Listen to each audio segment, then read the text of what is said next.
I have so many things I want to say. You're as smooth as Tennessee whiskey. Okay. You're as sweet strawberry wine. Ooh. You're as warm as a glass of brandy. Honey, I stay strong on your love all the time. Wow. Amazing. Ladies and gentlemen. Amazing. I thought we were getting a boxer That's in. what I thought too, but she's talented. She has everything. We have a musician with us today. Yes, we do. Shall we formally introduce her, Tolis? Yes, please. Go for it. So we met with Stephanie, I think it was last week, right? We met for the first time. I was in a boxing gym, Churchill in Santa Monica. I went to drop some gloves to the fighters there, and Stephanie was training there. So at some point, I don't even remember how we started talking, but she told me that she's in Marines and she has a very interesting background. So in the first 5 minutes, I was like, wait, we have so much to say. Can you please come in my podcast? I don't want to talk about, I don't want to talk about that in the gym. I want you in the podcast. And she's like, I would love to. So, Can I say, first of all, that was amazing. Thank you. Thank you for that. Thank you so much. No one has ever done that before. Serenaded Tolis like that. That was beautiful. You want me to come I saw a tear. I saw a little tear kind of. Now you just put the expectations too high. That was amazing. Hey, we got to make viral content, right? That's what the kids like. Let's so do it. Let's get do it. views. Yeah, definitely. If I play guitar, we'll go viral for sure. Imagine. Just take your top off, Tolis. Take your top off and it'll go viral. Shake it, shimmy. Stephanie Simon.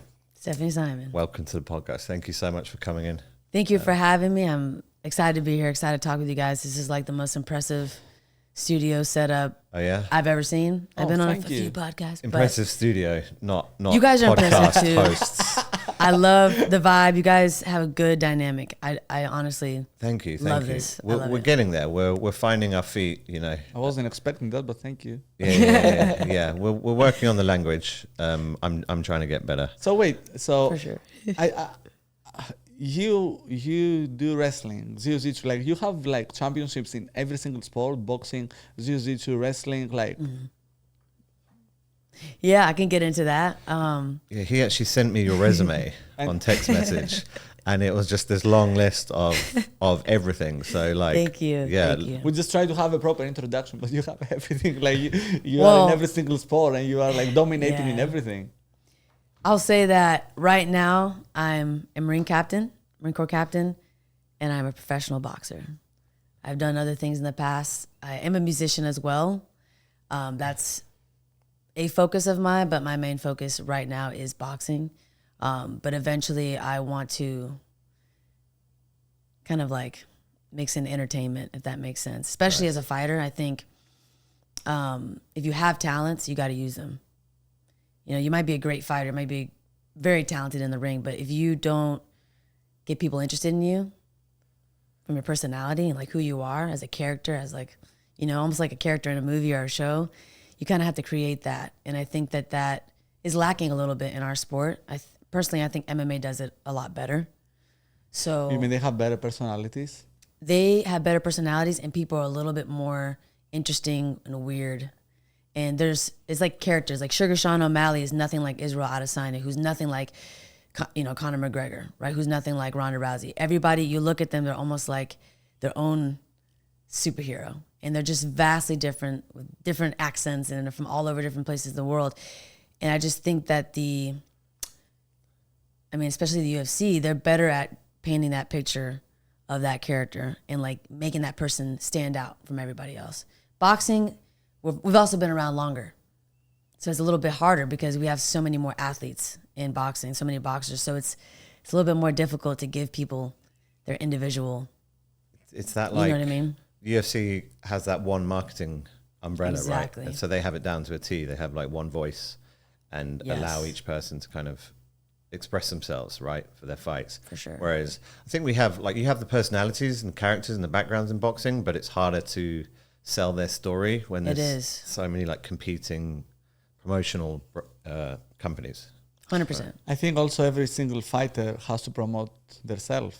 But it's something that's not happening. I believe that a lot of fighters, they have the expectations that somebody else will do it for them, and they only just have to train. But it doesn't work like that. You can just sell fights only with your personality. 100%.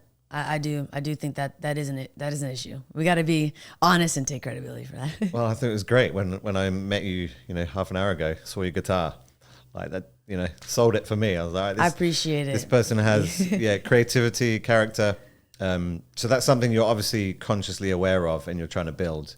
100%. Yeah. That's like, I have, it's not an official fight name and I'm not taking this or claiming this, but like, Captain America, since I'm a captain in the Marine Corps. Nice. He is obviously a guy, so it's a little weird, but no, own it. You know what I mean? Yeah. But I think to the kind of funny, goofy personality, it does attract a wide variety of fans too, which is nice. And then obviously if you can fight with that, it's like a very good combination. No pun intended. Yeah. 2, 3. You know what I mean? So hopefully it wasn't too much, That was but perfect. I have my trumpet for next time. So if you guys need another instrument for another interview. Can I ask you something that very interesting? What age did you went in the Marines? So before the Marines, I started at the United States Naval Academy, which is one of the military academies specifically for the Navy and Marine Corps that the United States has. So back in 2012, so I was 17 when I started my military journey. After graduating the Naval Academy, which was in 2017, that's when I went into the Marine Corps. So I commissioned as a Marine Corps officer. 2017, I did 5 years active duty full-time, which was very difficult to try and do boxing during that time. Where was that? That was mostly in North Carolina. Okay. Is it stationed over there? We're stationed there in Camp Lejeune. What make you want to go in the Marines? Because we see mostly men, and For sure. I didn't meet a lot of women going in the Marines, dominated by men mostly. So yeah, it's like especially for officers. I'm a Marine officer. In my specific job, I'm in what's called a combat arms MOS. A little bit of history on that real quick. The Marine Corps opened up combat arms to women in 2016. So for this entire time, there was a whole section of jobs that were not offered to women. And I kind of bit the bullet and I was like, I want to be part of one of those jobs right when it opened up. So in 2017, when it came time to decide my job, I picked a combat arms job. So not only was I in the Marine Corps, which doesn't have a lot of women, I was in the Marine Corps in a job that had never had a woman in that entire East Coast, if that makes sense. So I was one of like 10,000. Wow, okay. So imagine 23 years old, you're now in charge of 60 men, and you're in charge of millions of dollars worth of equipment, and you have to basically fulfill a role that is not only hard for just a female, it's hard for anybody. Did you feel like it's hard for you? Or you managed it very well? I did not manage it well. It's because of this and this. I'm a fighter. Fighters, when we get attacked, we fight back. I got attacked constantly, whether it was verbally, whether it was psychologically, whether it was overtly, covertly. Sometimes it was straight up. Sometimes it was little reminders that you're not one of us, right? But do you feel like because you are a woman or because that position, you will have to deal with that anyways? Because I was a woman. And I'll tell you why. Before I showed up to my unit, I asked the person I was replacing, so how do the Marines feel about me coming? Because I'm excited, right? I just spent 5 years of my life training for this very moment to get my platoon of Marines. He said, Steph, to be honest with you, they are very upset because you're a woman and they know that they're not going to be able to do and say the things they did when they had a male boss. And that took my excitement and my like, I'm ready, I'm so excited to have Marines. And it like literally just deflated everything. It had nothing to do with the position. It had everything to do with the fact that I was not, unfortunately, at the very beginning, not very welcomed because I was a woman. What was your expectation of that though, walking in? I didn't expect that much of a resistance at just like, not even before I got there. It was already like that. So I expected there to be some friction maybe the first week when I'm there and like people are like, it was before I even showed up. These guys looked me up. They went on my Instagram. They searched up my name, right? They wanted to know everything and find everything about this woman that's about to be their boss. Now, I will say they do look up their officers in general. That's a normal thing. Like when you have a new boss, you look them up. But they were digging. They found YouTube videos that I had that were like kind of silly. You know, in college, we make funny videos, so nothing bad though. What did you have to do to prove them that, you know, you? Great question. You're supposed to be there, and to let's say what you had to do to earn the respect. Okay, so if we get into psychology of young men, right? These guys are anywhere between, on average, 19 to 23 years old. When they look at a person, especially Marines, right? Marines are the most physically fit of the branches. The Marine Corps, we have the hardest standards. We also have the lowest academic scores usually because our emphasis is on physical abilities, right? So I figured they're not going to care about the words that come out of my mouth just yet. They're not going to care about the brain. They're not going to care about my tactical knowledge or skills. They're going to care about the physicality. They want to know, can this lady keep up with us? Can she carry the weight? Can she do what we do physically? So knowing that, what did I do? I PT'd them, right? PT is physical train. So I basically put in a workout with them that first week immediately. And it was like a 4-mile run, right? Before we started the run, we all did pull-ups though, okay? I hopped up on the pull-up bar, I did 20 pull-ups in front of them. And they all were like, kind of like. So that shut them up because there's always that argument. Women can't do pull-ups, women can't, whatever crap, right? Yeah. You want to talk about. And then we go run.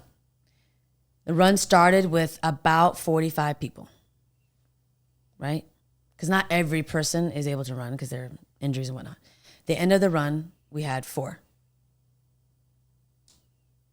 Me and 3 others. Basically, you didn't want to show any weakness. You wanted to beat them up in everything. So you are like, not like I am the boss, but you have to get my respect because I am one of you. Like I do everything that you do. And not just that, but I will do what you do physically, but I'll do it better. Because that is the standard for Marine Corps officers. You don't just show up meeting the standard. You're supposed to be in better shape than your Marines. Are you meant to actually do the activities though with 100%. That's expected. Like you can't just do it once and then go. Officers usually work out with their Marines once a week. Okay. We're usually planning things. We're doing the paperwork. We're doing the more not so fun stuff. Yeah. You know. But once a week you are supposed to work out with your Marines. I made sure that I got on that early so that they were able to gain that respect through the physical aspect. I even boxed them at one point. Got them all together. We had gloves, headgear. Wait, did you ever have the fist fight? Like a straight up fist fight? Yes. Not with me involved, but I've had my Marines have gotten into. But you with somebody, no. No. At that point, if you as an officer are punching and fighting your Marines, you failed. You were almost though. Be honest, you were almost. I mean, unless they attacked you or somebody was drunk or something crazy like that, it's different. But at that point, you should have a structure, a chain of command to where things are handled at the lowest level. Yeah, there's still a hierarchy, right? There's a rank structure. So the officer, you got the platoon commander, then you have the section leaders. The section leaders are entrusted to be able to handle matters at that lower level, if that makes sense. So did they come around quite quickly then to you? They did. They did. They saw that and... They liked that. But there was still, it took time, right? I think that generationally, the younger guys got over it relatively quickly. And to this day, I have Marines of mine that reach out. They're like, ma'am, let me know when your pro debut is. Because I'm bringing the boys. We all been watching. That's so awesome. We've been keeping up. Like, we freaking love you. It's the older generation, right? The guys in their 40s. No offense, anybody who's 40 here. But a little bit older. Just turned 40, thanks. Right. It's usually the older generation that kind of they were not used to it, right? They're not used to it, you know. I think they can have your respect, but they need more time. They need more time. It's like a little bit. It's like you need more time to stretch out and warm up. Same thing, same concept. You know what? I feel like the military in US is not mandatory, right? No. Do you think it should be? I know that's a boxing podcast, but because I am from Greece and I did military in Greece and everybody has to do. And I like that. I like it because you get an idea of how is it in a situation if something happened. And plus, when you are young, 18 years old, you learn a lot. I see that. I see the argument, but I don't think it should be, just because I've seen people in the military who don't want to be there and what that looks like, and it's not fun for anybody. You end up being the person that has to deal with it. You as the leader, dealing with someone that's not motivated, dealing with somebody that doesn't want to be there, dealing with somebody that really makes everyone else's life a living hell because of their misery. And but so that's how you create the new generation, make them stronger, right? The new generation is raised by a generation that's older. Maybe they are the problem. Maybe we're the problem, right? We can't blame the generation that is receiving the upbringing they have. We got to reevaluate what we're doing, I think, at our level. And some of that can be taught in school. Some of that can be taught in the boxing ring. I think there's more ways to get people to become tougher, to become more mentally strong, without making them go into the military. And to be honest, some of the toughest people I've met were outside the military. And they're like women I've met here in LA that they'll go in the ring and get hit with hard shots for rounds and keep going. And I'm like, I have Marines that would not have been able to do that. And I'm watching it. So just because military does not make you tough, it does give you structure. It does teach you values. It does teach you ethics and morals, and teaches you how to be organized and to have respect to a certain degree, right? Yes, but I'm saying like maybe for 6 months or for a year, not like for 5 years. Okay, yeah, I was thinking you were like 5 years. I'm like, no, it's too much. That's asking for trouble. But like 6 months? 6 months or 9 months, just to... I could dig it. Maybe something. I just don't see it happening in today's world. But in the States, in the United States. The UK literally just they just had their election, and one party had tried to reintroduce, what do you call it? Mandatory. Yeah. And everyone was like, nope.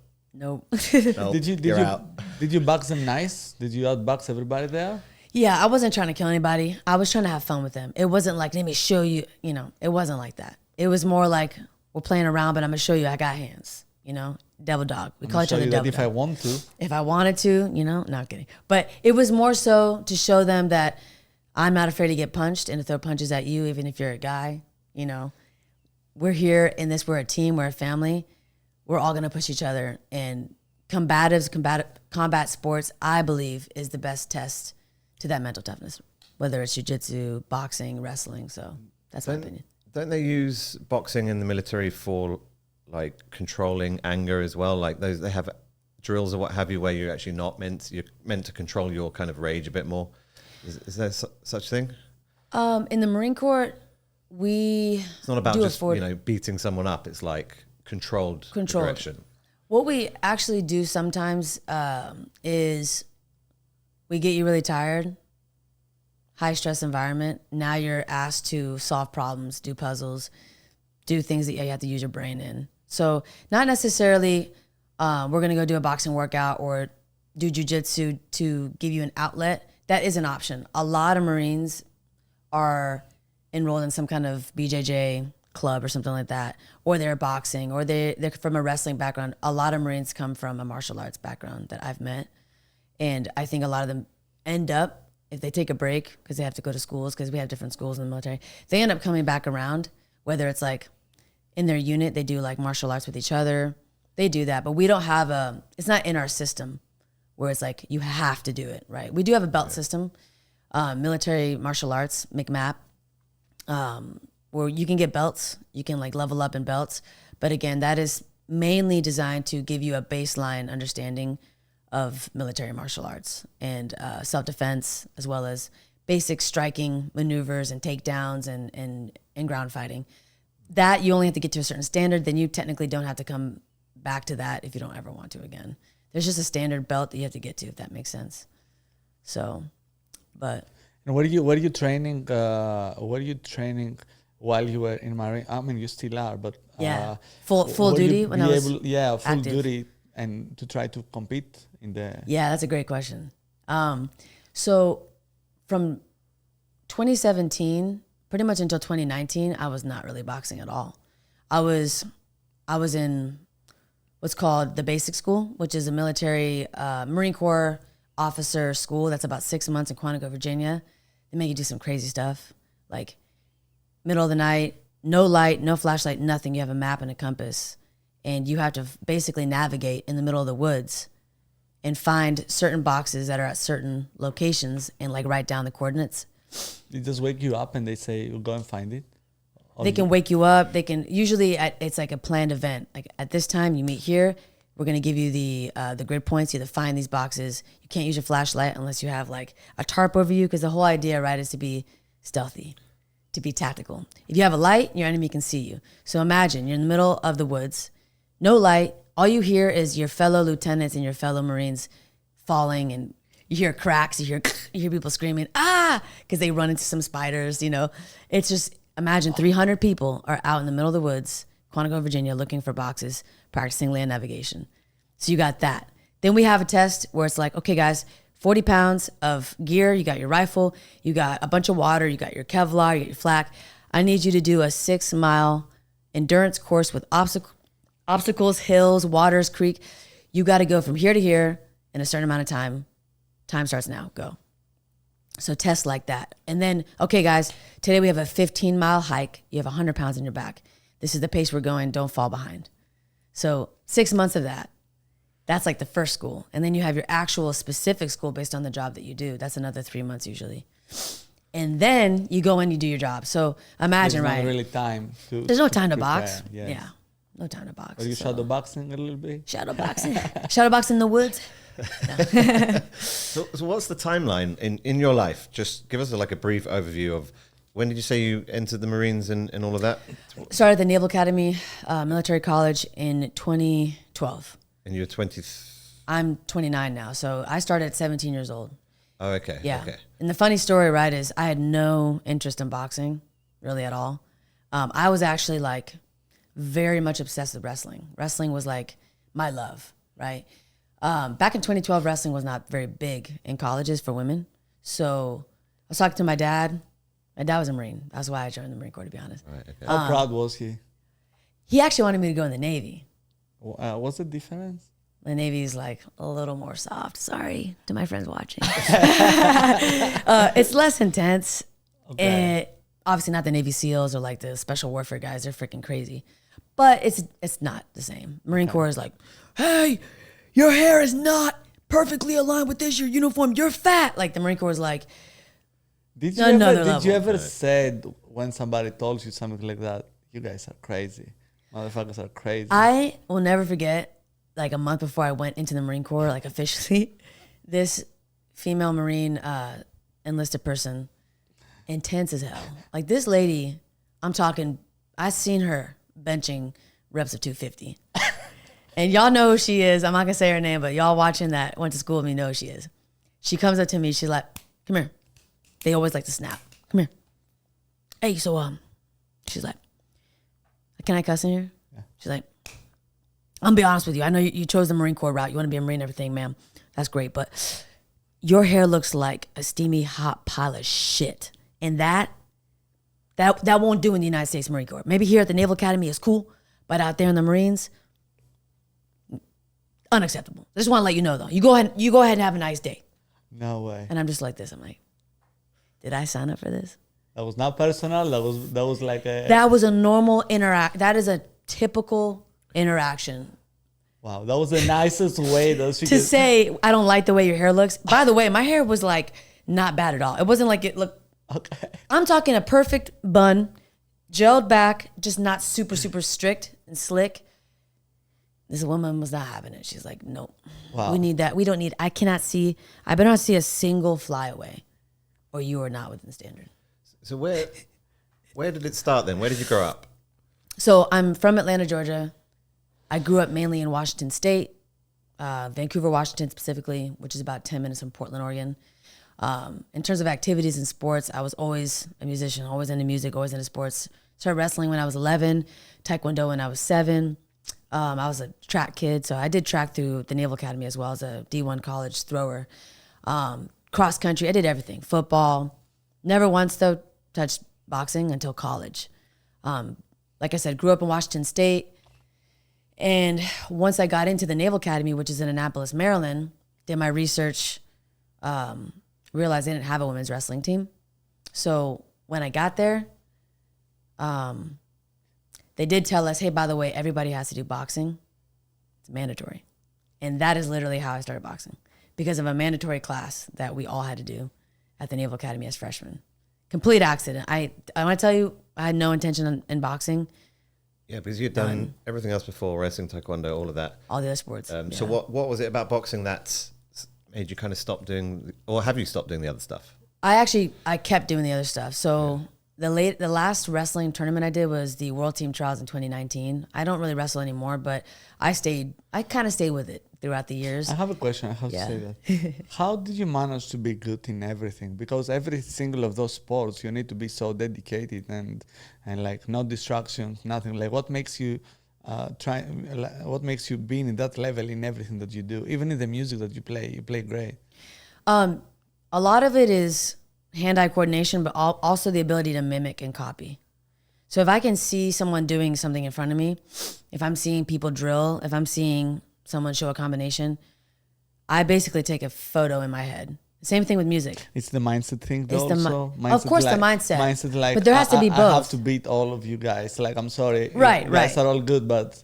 You have to have a little bit of both though to be good at a lot of things. It's not just, I'm super dedicated to this and I'm obsessed and I want to be the best. You have to have that. Also. But you also have to be smart. You have to be able to pick up on little things, little movements, the way the body moves. And even with music, right? I don't listen to music like a normal person. I'm listening to every little instrument. I'm listening to every syncopation. I'm listening for the key change. I'm listening what time, what key is this in? I'm paying attention to everything. Where does that come from? I think I was just born that way, to be honest. No, I think that's from the military also. Because it depends. You have to be all very... But you already had it. I had it before I ever joined the military. Is your dad like that? Your parents? My dad is musically inclined. My mom's musically inclined. But when it comes to actual structure and like, my dad is the least militant person. That guy's like, I'm over here wrestling at the state tournament. I'm excited. I'm like winning. I get my hand raised. I look over. My dad's reading a book.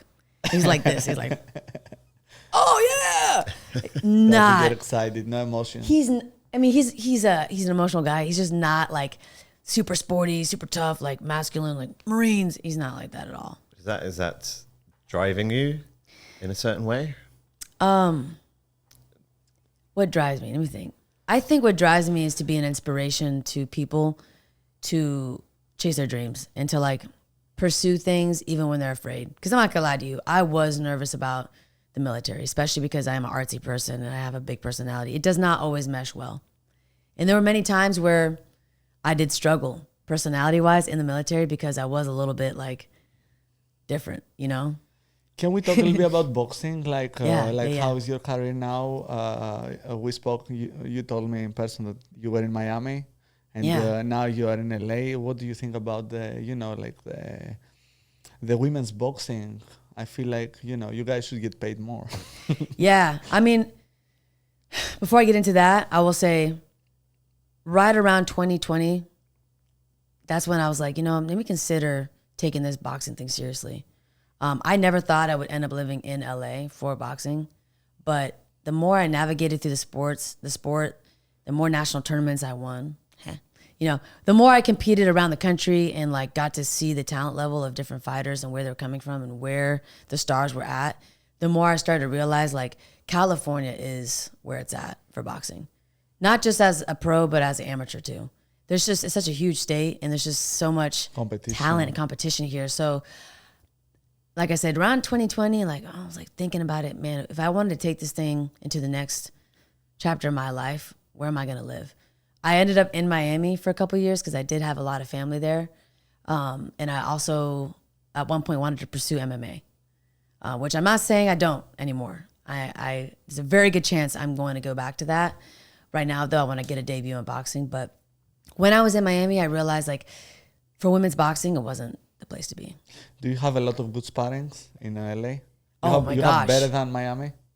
I don't want to be mean. Miami, I love you.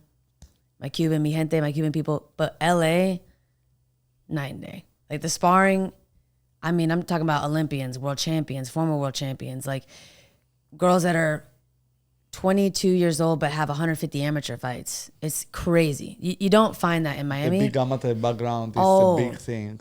It's huge, you know. So many different styles. Not everybody fights the Mexican style. You got slick people. You got people that bang. You got people that fight off the back foot. You got lefties that can switch stances. You got everything. You got people also from different experience levels that are all coming together too, which is great. I train at Churchill. That's where I met you. But I also spar at Knockouts. You have some people there that have 7 fights that are doing great, holding their own, 7 amateur fights that are killing it. Some people that have 100. Some people are, waiting to get their pro debut. Some people already have 30 plus fights as a pro. So you just get such a wide variety of talent and ability and boxing level. It's just like such a great place to be. So what made you make that choice for Marines to take a kind of backseat, right? And you to go down the professional boxing route? Right? So in 2021, I won the National Golden Gloves. Then I won the U.S. Nationals at the end of 2021. Then 2023 or 2022, I won another national. So I started winning a lot of big tournaments. This was like part-time boxing at the time. This is a trick. I tricked you. The last 2 years of my active duty Marine Corps, I was on the Marine Corps boxing team. So I cheated. I'm kidding. I didn't cheat. But you get what I'm saying? Yes, I was full-time Marine Corps, but my job for the last 2 years of my career was to box for the Marine Corps. So we just trained 3 times a day. You were training in the Marines or outside? With the Marine Corps. The Marine boxing team. Who was the coach? Coach Joe Higgins, which that's like family. That man's like family. He was a Marine as well, and he was asked to become the Marine Corps coach. And you guys were sparring with each other? Or, oh, yeah. With each other. Did you knock out any guy there? No. No, why not? I mean, sparring. They could all fight. They're all, these guys could fight. I did spar guys. So if you make the boxing team for Navy, Marines, or whoever, you go full-time into boxing? So, or is that a choice you can have? Yes. So if you try out for a military boxing team, that becomes your job for X amount of time. For us, it was roughly a year to 2 years, depending on your career. For me, since I was getting out of active duty, mine was 2 years. Most of the people on the team, it was only a year. But in the Army, it's like 3 to 5 years. It's crazy. And they pay you to box? You get paid to box full time. For the Army, for whoever.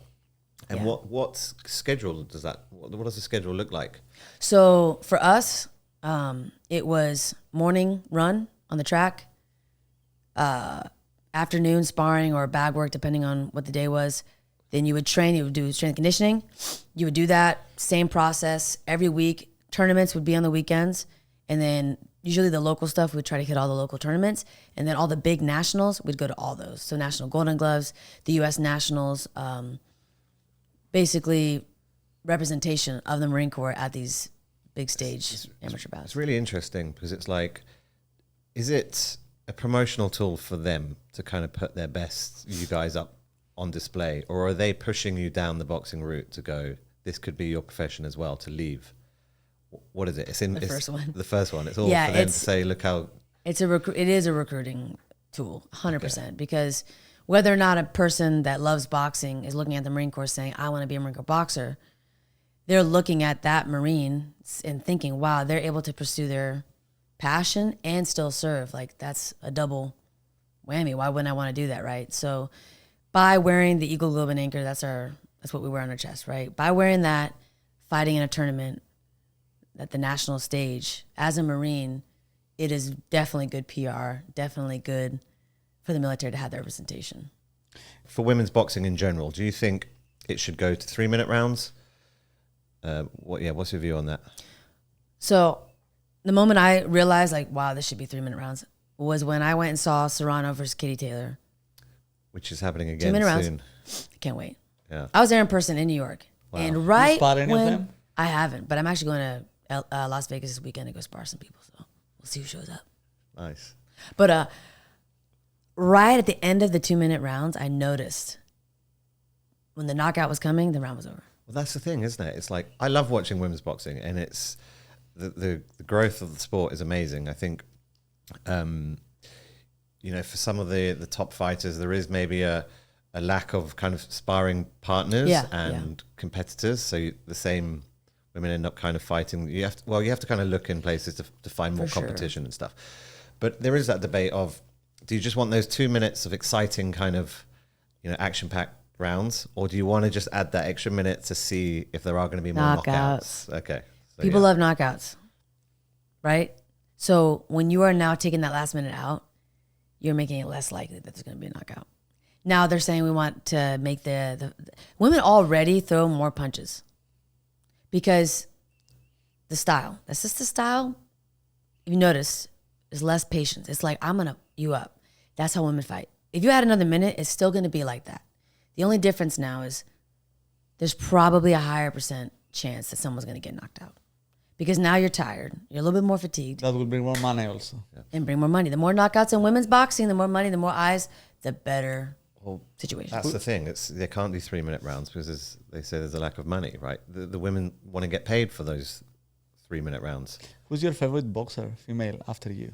Female boxer? Jake Paul. I'm just kidding. No, I'm just kidding. I don't think you're kidding. I'm joking. No. Who wins out of Serrano and Taylor, too? That's a tough one. It was basically, it was very controversial, the first fight. That was like 50-50. It could have been either way. I actually thought Serrano won the first one. I did too. And to be honest, like the Irish people that came out of they're like, I don't know. I thought Katie did a great job, but I don't know. The third round, I saw a few knockdowns and I was surprised. I don't know. I think maybe she didn't win the fight. I don't know. Yeah. Her own fans were like, I don't know. It's a very close fight, yeah. If your own fans or if your own people were like, I don't know about that one, right? I think Amanda won. The second time around, Katie is on a pretty good trajectory right now. I don't know. Yeah, well, she's just obviously won her title back from Chantel. So that was also, that was a good They're fight. both great, though. They're great. Like, they're great for the they're sport. warriors. Like, you see them, they're going, like, to fight. They're not stepping back, yeah. It's going to be a close one. When is your next fight? So I'm planning to make a debut in September. I can't give you too many details. Still working those out. Don't want to make any promises, but September, Miami, debut. So you've literally just won the Olympic trials. When was that? That was December of last year. December. Okay. Now tell us how, I don't understand how this works. So explain why you're not, if you've won, why you're not going to the Olympics. Okay. So basically the Olympic trials was not to determine the Olympian that was going to go qualify for the Olympics for Team USA. The Olympic trials was to determine the number 2, who was then brought to the Olympic Training Center in January of this year to then get evaluated against the number 1s, the people that had already been picked for the team, basically the team members from the year before, to see who was better fit to be on Team USA. So the previous people, champions call them, are there. They don't have to go through the trials. Correct. The new blood come through the trials, and they take the winners, and then bring them to a camp, a subjective camp, where they evaluate and watch. I didn't catch that. Could you try again? Sorry. Basically, evaluate and watch and see who's doing better. And then they pick. The fair would be if you and the other lady would fight, right? I think so. You're making too much sense. That's the problem.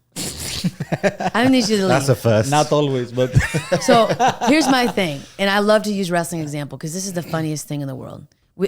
Okay. In the United States, when was the last time a male won gold in Olympic boxing? was Clarissa? Male. Mel, wait, Oh, I Mel. know this one. Was Andre Was it Ward? What year was that? 96? 2004. 2004 in Athens, right? And that was Clarissa. 20 years ago.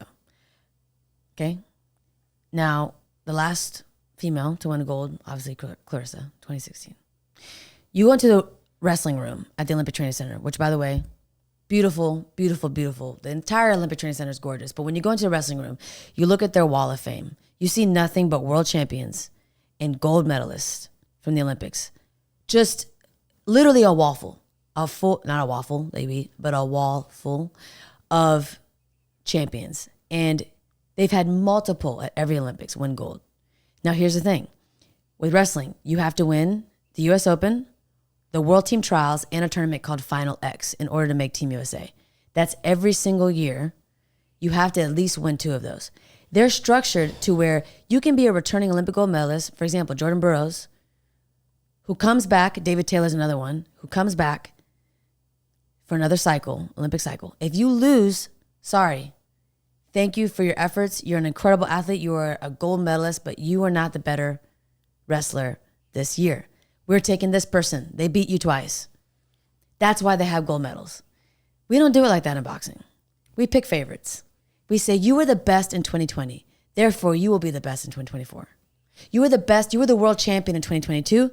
Therefore, you have more experience. You've been around. We're going to send you to 2024 Olympics. So they make you understand from early ages that boxing is very dirty, even before you go in pros. Oh, You're yeah. like, okay, so I know what is going to happen like from now I on. got promised international opportunity to fight.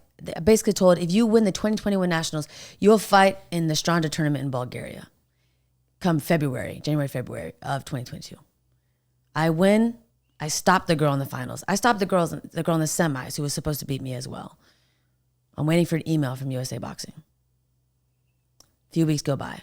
Now it is January, mid-January. I'm like, they never invited me to camp. They never hit me up. I'm the national champion.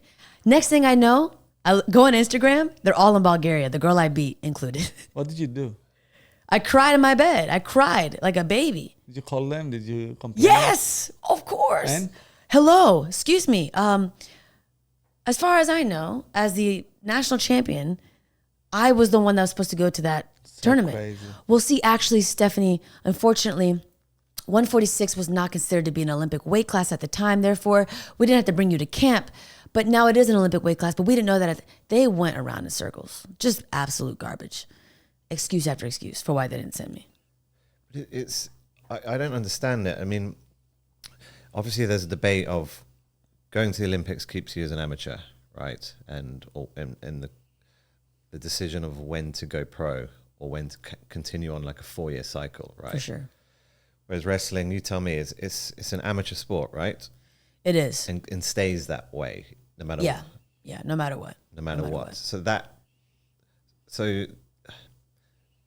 how does that help wrestling? And why does boxing have such a problem with it? Boxing, a lot of the people up there, their argument is that, well, there's wrestling in college, and wrestling is like a school funded. It's very much so a different ball game. There's way more wrestlers. There's way more competition. There's thousands and thousands of, and like, you're making excuses. At the end of the day, they are a merit-based system. That's the biggest thing. Merit-based system that renews every year. You can be the guy one year. Doesn't mean you can be the guy next year. And I believe that they know that. Wrestling, USA Wrestling knows that things happen. People have good days. People have bad days. Some people are really good for this period of time. They might not be the next year. So they reward the most recent. Same thing with track. It's the same thing. The trials, who wins that day goes to the Olympics. But for some reason, boxing wants to do things differently. They want to pick and groom a certain fighter for a certain period of time and teach them the European style. A lot of side steps, check hooks. Teach them. Take that person and now send them to the Olympics. Isn't crazy though that the system is so unfair and you just have to accept it sometimes? You are like, I just want to come and beat all of you guys that you work for the system, because I believe that they work for many years and it's just a generational thing that, okay, that's how it works. So it is what it is. You might be pissed off, but who cares, right? And it's not fair because, you know, you have kids with dreams that... Crushing dreams. Yes, that literally they are like, I don't want to deal with this bullshit. They think maybe, oh, you'll just turn pro and go away. Exactly. Right? Where in wrestling... There is no pro. There is no pro, so you'll always be there. So they take more care of, okay, this is our pool. With boxing, they obviously go, okay, these are our people. We'll invest in them. The rest of you can just go pro. The rest of you can be training partners. We'll bring you into camp. No, it's even more psychologically messed up than that. We'll bring you into camp. We're not going to pay you a stipend, but we'll bring you into every camp. By the way, some of these are 6 weeks long. You're going to train side by side. You're going to be the sparring partner for this person. You're going to do all the same workouts. You're going to train at elevation. You're going to eat the same foods. You're going to do the same workouts. And guess what? Even though you're the national champion, you're not going competing internationally. You're not going to be on the team. You're going to be basically the redhead stepchild. And they're going to get everything, and you're going to help them get there. That's Crazy. what they do. Stephanie, nobody can take your talent from the music, though. Can you play us a song before we close this out? Thank you so much. That was great. I think we will do it next week again. We had a lot to say, but we definitely want to do it again. I will say this. Go for it. If boxing doesn't work out, I'll become a singer. I'll just start performing on the street like a homeless person. Maybe I'll make some money. Women's boxing, you don't make shit. To be honest, She's I'm so great. sick of this and I just wanna quit. Well, life is too short, so love the one you got, cause you might get run over or you might get shot. Never start a static, I just get it off my chest. Never had a battle with my bulletproof vest. Sick of old man, I take it if to meet me. There you go. That's all you get. That's all you get. I wrote that first one on the spot, by the way. Did you just make that I just up? made that up. What a way to close the show. Thank you all. Thank you so much for coming in. Thank you. Thank you for having me.